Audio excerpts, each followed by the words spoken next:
Hi there, I'm Ephraim Gopin of 1832 Communications. Thank you for watching this episode of the Weekly Send, where I help you and your nonprofit boost your email fundraising and marketing efforts. Today, we're going to look at an email from Feeding America. The subject line reads, Deadline, all caps, weekend hunger is hours away. And there are two things I like about this subject line. Number one, deadline, all caps. It is good to use a sense of urgency in the subject line to get people to open it. I wouldn't use it with every single email because then, of course, it's less urgent in people's eyes. But from time to time, use that sense of urgency to get people to give now and not wait. Second of all, weekend hunger is hours away. What's weekend hunger? I'm curious what they're talking about, so I'm going to open up this email. It came from Jennifer Polk at Feeding America, which is good. I've got a name and the name of the organization. But the email that it comes from and the reply to is info. If it's coming from Jennifer, I would love to have Jennifer's email here, and you'll see why in a second.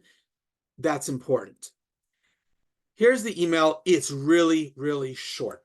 It came to me on a Friday, and here's what it says. Tomorrow, weekend hunger will begin for millions of children without the free and reduced price lunch they receive at school. So today we're asking you to make a $25 gift before school lets out. With the weekend only hours away, we urgently need your support before midnight. So now I understand what's weekend hunger. There are kids in school, they get food, but then what happens on the weekend? That might not be something your subscribers think about. So that is something you want to use as a hook in a fundraising campaign, which is a good idea. And it gets people thinking, oh, yeah, they don't get that free food on the weekend. That's something they need. She sent this on a Friday, which makes it even more urgent because tonight already, Friday night and tomorrow, Saturday and Sunday, they don't have food. And Feeding America has all these families and kids to feed. So now that sense of urgency, and they combined it here with, can you help us fight weekend hunger with a $25 gift? So there's a good CTA. Kids need food when they're not in school. However, about that CTA, they ask for a $25 gift. Here they say, please don't wait. We need to ensure families experiencing hunger can put food on the table before the weekend starts. They're asking for $25, but they don't tell me why $25. Is that only for one kid? Will that help multiple kids? Will that help an entire family? What is the impact of that 25? And that's what is missing from this email. So the urgency and the campaign itself is a great idea, a great campaign. And I'm hoping that it works for Feeding America. But if you're going to do this and you're going to say we need $25, tell me who's being impacted. What does that provide? Tell me the impact. I want to know the good I'm doing. I'm happy to give 25. This is a great campaign. You just need to add the details of the impact that I need.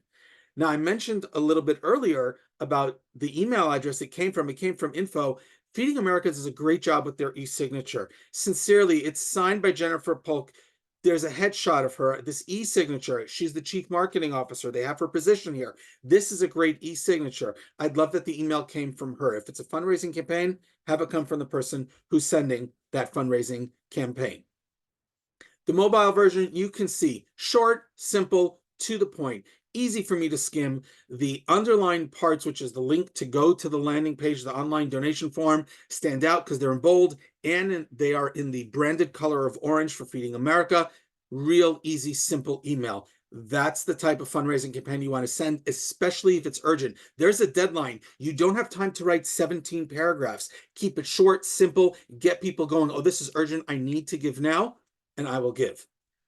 Their landing page is very good. Here, I'll start. First of all, you have this picture which captures attention. You should have a hero image or some type of attention capturing picture at the top of your online donation form.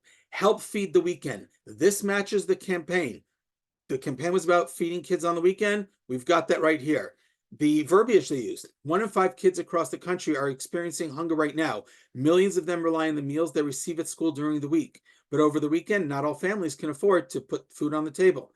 That matches the ask that was in the email. That's great. If I scroll down here, I love what they do with this. Monthly is the one that's highlighted. You want to get monthly donors in. They have double the retention rate of regular donors, higher lifetime value. And look what they write here. Giving monthly is the most effective way to help feed kids and families year round. So they've even got a good call to action in terms of monthly giving. Okay, so I like this. But they asked for a specific campaign. There's $25. Okay, I want to give a one-time donation of $25. $25 isn't here. They asked for something in the email, but that donation amount isn't on the online donation form. Your email has to match the form. If I, in my head, you ask for 25, all right, I'm going to give it. Don't make me come here and wait. Am I giving 10, 35, 250, or am I writing in 25? Don't make people think. That adds friction to the process and you'll have fewer conversions. Takeaways from today's episode. Number one, find a hook for your fundraising campaign. The weekend hunger was a good hook to get people to give. Number two, urgency plus a good call to action equals more conversions. This email had that. Number three, tell me why you're asking for whatever dollar amount it is, who's being impacted. Tell people that, and this way they know in advance they'll want to do good and give. And number four, your form has to match the email. If you ask for something on the form, make sure, if you ask for something on the email, make sure the form has that same, headline, it's about the same campaign, and has that same donation amount or amounts. Thank you for watching this episode of the Weekly Send. We'll see you next episode.